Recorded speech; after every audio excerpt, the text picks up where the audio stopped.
Very good morning to everybody. I am Arvind Tripathi. I am going to take a class on basic manufacturing process. I am going to specifically deal with manufacturing. What is manufacturing? Or what is manufacturing engineering? You can see in this graphics here, what are the aspects to manufacturing. First aspect is raw material. Normally in manufacturing process, you take a raw material, you do some value addition, and in the process you generate a product with certain geometrical dimensions, features, and in the process you generate some scrap, and then the product is sent to the customer through a channel, logistics. The consumer receives the product, uses it, and then disposes. After use, you disposes then it is again recycled and reused. So these are the entire aspect of the manufacturing process. So broadly, if you talk about manufacturing, manufacturing is the production of products for use or sale using labor, machines, tools, chemical or biological processing or formulations, and is the essence of secondary industries. The term may refer to a range of human activity from handicraft to high-tech, but is most commonly applied to industrial design, in which the raw material is the primary industry which are transformed into finished goods on a large scale. Such finished goods may be sold to manufacturers for the production of other complex products such as aircrafts, household appliances, furniture, sports equipment, automobiles, etc. Manufacturing engineering or manufacturing process are the steps through which the raw material is transformed into a final product. The manufacturing process begins with the product design and the material specification from which the product is made. These materials are then modified through the manufacturing processes to become the required part. Modern manufacturing includes intermediate processes which are required in the production and integration of the product's components. Some industries such as semiconductor, steel manufacturers, they use the term fabrication instead of manufacturing. Now, if you go to the basics of manufacturing process, I would love to take you to the history of the manufacturing process. It was in the 8th century BC. The cast iron was first made by the Chinese. But it was not until the invention of the blast furnace by the Europeans in the 14th century that large quantities of cast iron were produced. Interestingly enough, according to the 39th census of the world casting production in 2004, China was the leader in casting production worldwide. Now, what is casting? Casting is a manufacturing process by which liquid material is usually poured into a mold which contains a hollow cavity of the desired shape, and then it is allowed to solidify. The solidified part is known as a casting, which is ejected or broken out of the mold to complete the process. Casting materials are usually metals. Almost all metals can be cast. Casting is most often used for making complex shapes that would be otherwise difficult to make by other methods. Here in the picture you can see this is the patterns. These patterns are used to prepare a mold, and this mold is contained inside this box. This box is called the cope and drag. The top portion is cope, the bottom portion is the drag, and together they hold the mold. The cavity is inside this mold box. It is a sand mold. Now the basic features of casting process, you have to get acquainted with certain terms. What are these terms? The first term that we should know about is pattern. Now what is a pattern? A pattern is made up of wood or metal and it is a replica of the final product and is used for preparing mold cavity. Now riser. It is a column of metal placed in the mold to feed the casting as it shrinks and solidifies. When you pour the liquid metal into the cavity, it shrinks. When it settles down in the cavity, it shrinks, and when it shrinks, you have to fill up the entire cavity. So you have to gradually feed more metal, more liquid metal into the cavity. To help that, we need to provide a riser.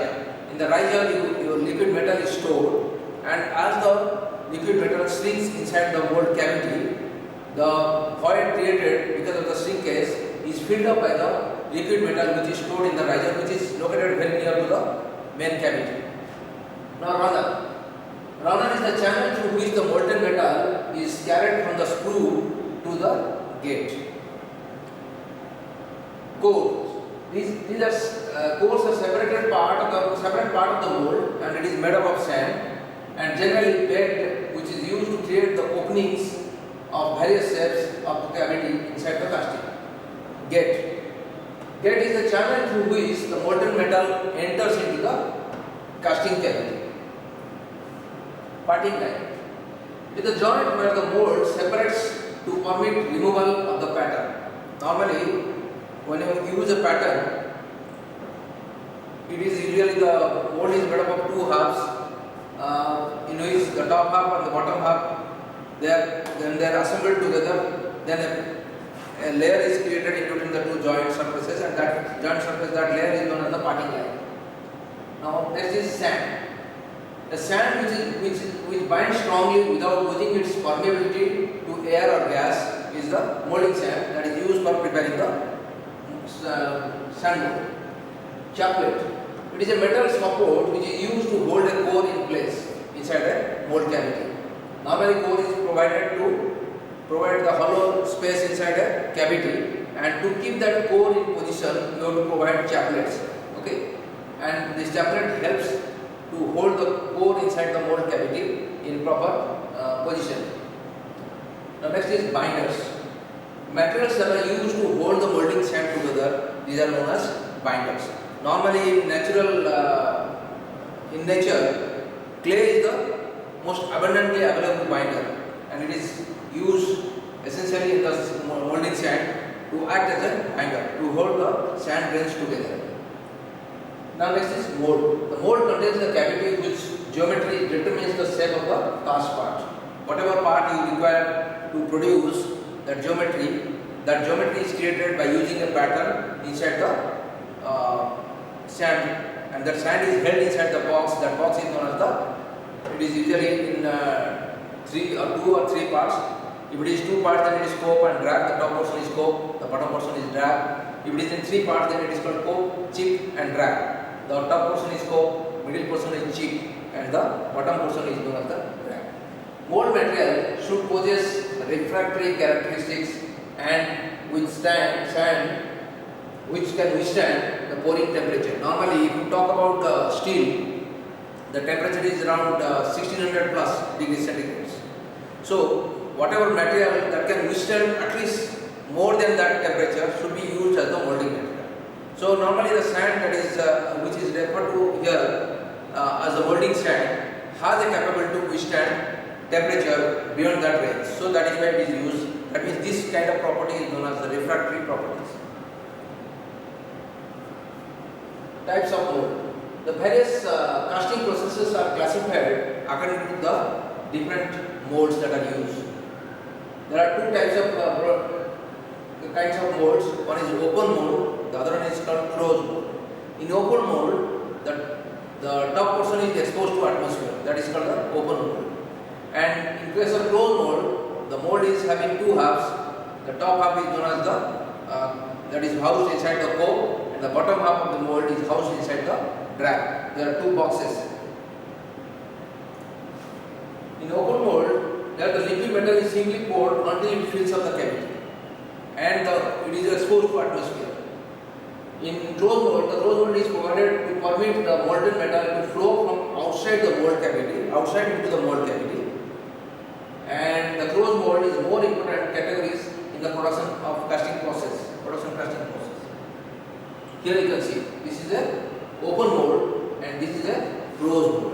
In case of open mold, the molten metal is poured into the cavity and is exposed to atmosphere. In this case, this is the cope, this is the drag portion, here this is the parting line, and the material is poured into the pouring cap top. In the pouring cup, the liquid metal is poured and it flows through the screw. This portion is known as the screw base well, where the liquid metal will fall and then it is held for some time and then gradually it flows through the runner into the cavity. And here this is the riser. The material which is reaching the cavity is gradually filled and when there is a shrinkage, the more material is fed from the riser into the cavity to fill up that shrinkage space. The yellow color one is the core, and this is provided to create an empty space inside the cast portion. So this is the basic of the two varieties of mold, open mold and closed mold. Then casting process is divided into two broad categories according to the type of mold: expandable mold casting and permanent mold casting. Here expandable means you can use the mold once. After the casting process is over, you have to break open the mold and realize the cast product. Whatever product you have cast, you have to break the mold and take out the product. And in case of permanent mold, the molds are reused again and again. That means the molds are made up of permanent materials like metallic molds, which are coated with certain refractory coatings, and then the material is cast. Normally the metals are cast, which is having high temperature. So to withstand that, the inside of the mold is cast with sprayed with some refractory coatings, and then the molten metal is allowed into the mold cavity, and then other process is done. So these are the two different types of molds that are used. One is expandable mold. Normally the sand molds, which are made out of sand, refractory sand, they are the expandable molds, and the permanent molds are the metallic molds.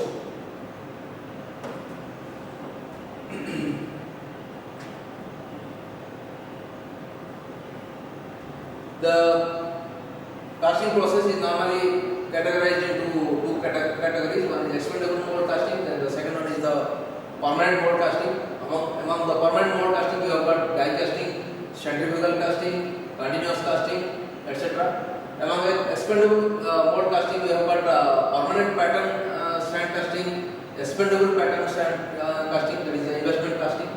Then under permanent mold casting, we have got semi-permanent core, which is normally the sand core, and permanent core, which is made up of metal core. The core has to be removed after the casting is over. So if it is a metal core, then it can be reused, but if it is a sand core, then it has to be broken. After the casting is over, the liquid metal has solidified, you have to take out the permanent mold, you have to remove the side liners and take out the product. Then the sand core has to be broken. But if it is a permanent core, then you can again dismantle the core and reuse the core. That is how the difference has been made. In the expandable mold casting, you can see here that is the pouring ladle. It is the container which is again lined with refractory materials. It holds the liquid metal. From the furnace, the liquid metal is received in the ladle and it is brought to the cast house. In the cast house, this is the down screw. This is the pouring cup through which the metal is poured into the cavity. It is again in two halves, cope and drag. This is the cavity, and through it is poured. And after you break open the mold, that is the product you realize. This is the product. This is the solid casting. Here, only this portion is required. The remaining portion is not required. So it has to be cut. It has to be removed, and then the final product will be realized. This is a flow chart of sand casting process, where you see this is the molding process. You require mold. Mold is made up of sand.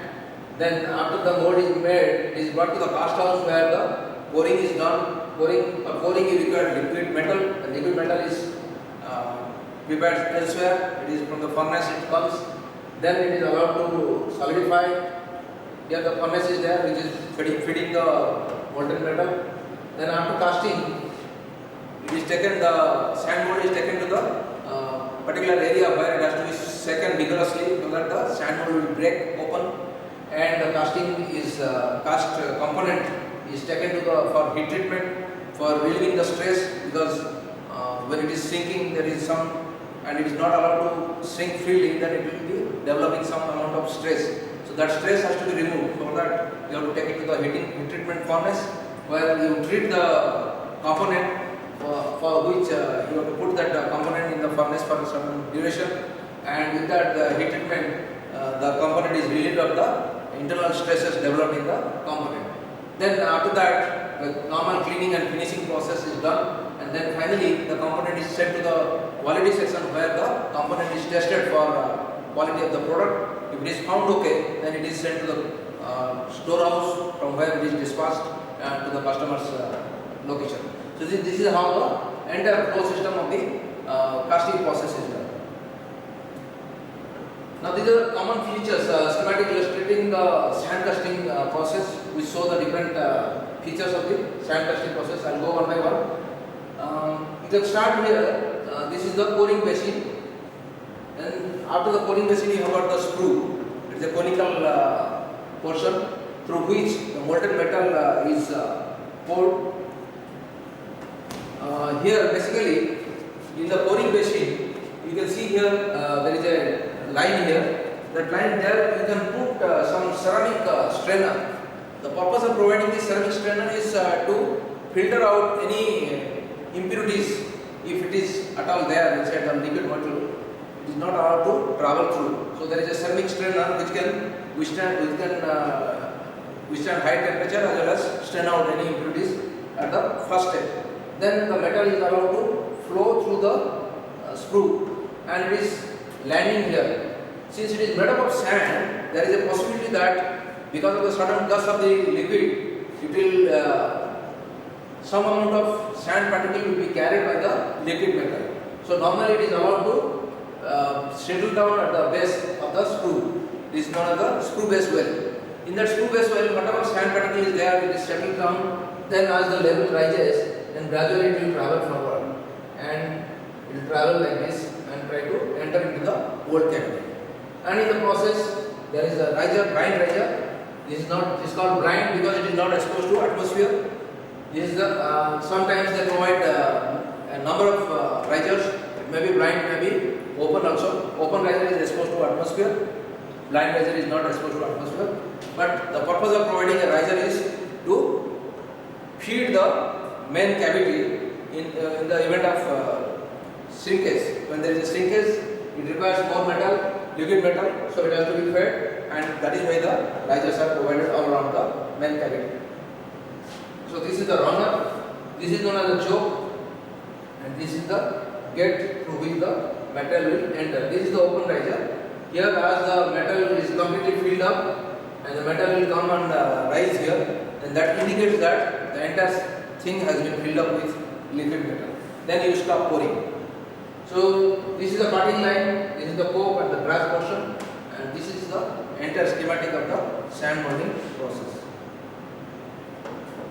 Now what are the advantages and disadvantages of this process, sand molding or sand casting process?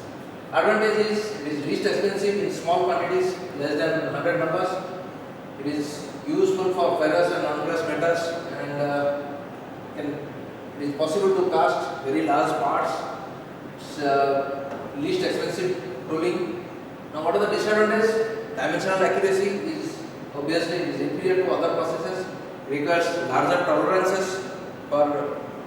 So when you have larger tolerance, you have to remove that extra material. So for that you require further processing like machining and other things. Castings usually exceed the calculated weight. Normally whatever calculation you have done by the formulas, they exceed the normal calculation, and they will be more carrying more material. So it has to be removed by machine. Surface finish of the ferrous castings usually exceeds 125 RMS value. Recommended application: use when strength to weight ratio permits. Tolerances, surface finish and low machining cost does not warrant a more expensive process. Simple process, you can remove the extra material, and surface finish is not a big deal for that. So in these events, you can choose sand casting process.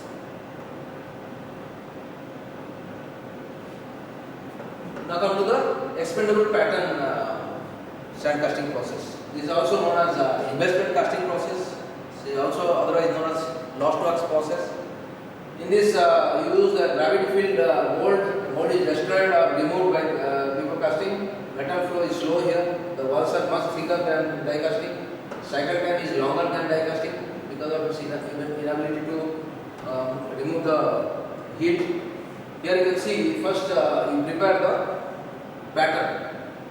These are the pattern made out of wax, and this is the screw through which the coating will be done. So after the wax pattern is ready, you take it and dip it in a ceramic slurry.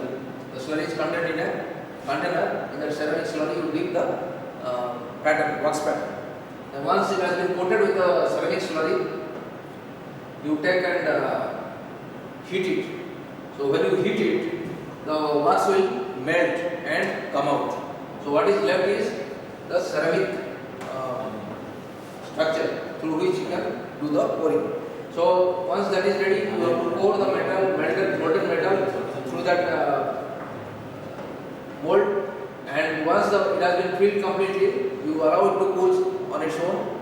Then once it has solidified completely, you have to blow upon that ceramic material by shaking it vigorously and break open. Then finally the last step is the finished casting. Now the advantage of this particular process is the molding process is you can go for more finer details of the geometry of the product involved, and you can replicate parts very easily, and it is much more complex. More complex parts can be easily made with this type of processes, but the sizes of the products to be manufactured should be smaller in size. Okay, large parts and heavy parts cannot be, bulky parts cannot be produced using this investment casting process. Some of the advantages and disadvantages: close dimension tolerances are possible. Complex shapes, fine details, intricate core sections and thin walls are possible. Ferrous and non-ferrous metals may be cast. As cast finish 64 to 125 is surface finish can be 64 to 125 RMS value, better than sand molding. Disadvantage: costs are higher than sand molding or permanent molding or plaster molding molding process. Recommended applications used when complexity precludes use of sand and permanent mold castings. When the complexity is more than the sand or permanent mold casting, you have to go for this type of casting process. The process cost is justified through saving in machining or brazing because more finer details can be produced, and weight savings justifies the increased cost.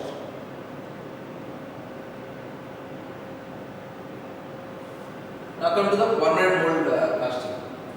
In the permanent mold casting, the mold is reused many times because the molds you have to, when you want to take out the casting, you have to open the mold and take the product.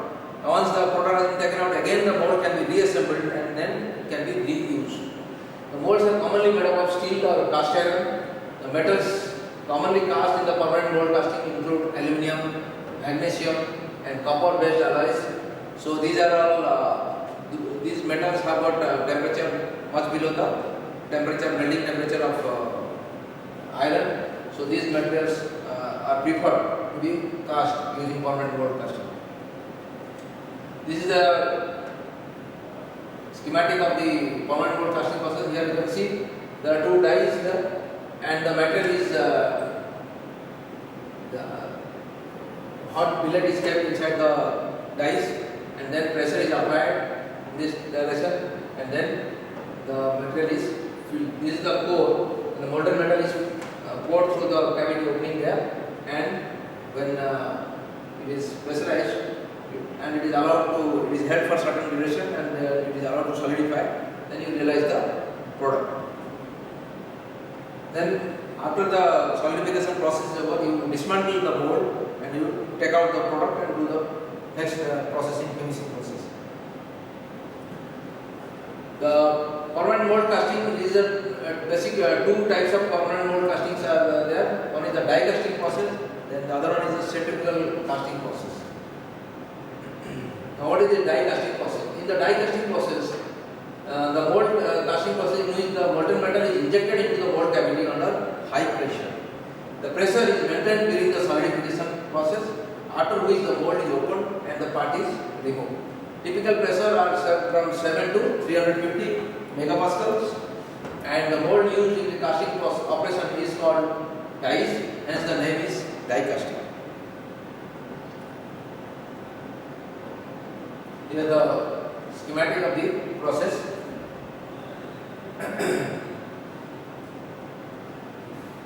This is the mold, and that is the runner through which the molten metal is fed into the cavity, and there is a removing ramp through which the molten metal is pressurized into the cavity. This is the portion through which the product is the molten metal is fed, and when pressurized, it will spread in all direction, and then it is held in that position for a certain duration, and it allows the material to cool.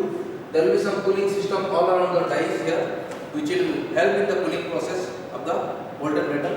And once it has solidified, the mold is dismantled and the product is taken out for further processing. This is the die casting process. Again, this die casting process is again classified into two categories. One is hot chamber die casting and cold chamber die casting. As the name suggests, hot chamber, the chamber where the casting process is being effected is maintained under certain temperature, and the molten metal is poured into the heated chamber from an external melting container, and the piston used to inject the molten metal under a high pressure into the die cavity. Typically, the injection pressure is again 7 to 35 megapascal. The process only used for the low melting metals like zinc, tin, lead, and sometimes magnesium. Now coming to the cold chamber die casting process, in which the molten metal poured into an unheated chamber, and the piston is used to inject the liquid metal under a high pressure into the die cavity. The injection pressure used in these machines are typically from 14 to 140 megapascals. Now come to the centrifugal casting process. In centrifugal casting, the mold is rotated at high speed so that the centrifugal force is produced, and that distributes the molten metal into the outer region of the cavity. Because of the centrifugal action, the molten metal is distributed all around the. Normally, cylindrical components are manufactured, symmetrical objects and cylindrical parts are manufactured using centrifugal casting process. Some examples of the parts made by this process includes pipes, tubes, bushings, and rings, etc. This is the schematic for a centrifugal process. You can see here, this is a drive roller. This is the free roller, which is used for supporting the mold, and this drive roller will rotate, which will induce rotary motion in the mold here. The mold will rotate in the opposite direction, and this free roller is just supporting the mold here, so it rotates in the same direction as the drive roller. And this is another figure, another view of the. This is another view. This is the end view. This is the front view. On one end, you have a spout through which the molten metal is fed through a ladle through which the molten metal is fed into the mold cavity, and it is made to rotate. And because of this rotary action, the material will be thrown off by centrifugal force. The centrifugal action will be thrown all around the cavity, and it will take the shape in that process. Now, what are the advantages of the permanent mold casting? High production rate is possible, close tolerance is possible for small parts, good surface finish, thin sections are possible, and rapid solidification. The limitations: only used for low melting point metals. Those metals which are having more higher melting temperature, they cannot be cast using permanent mold casting. More intricate shapes are not achieved. Mold is expensive. One mold will cost some lakhs of rupees. So for these reasons, this is again a disadvantage for choosing this type of molds for casting. Selecting the right metal casting process. For many metal casting processes,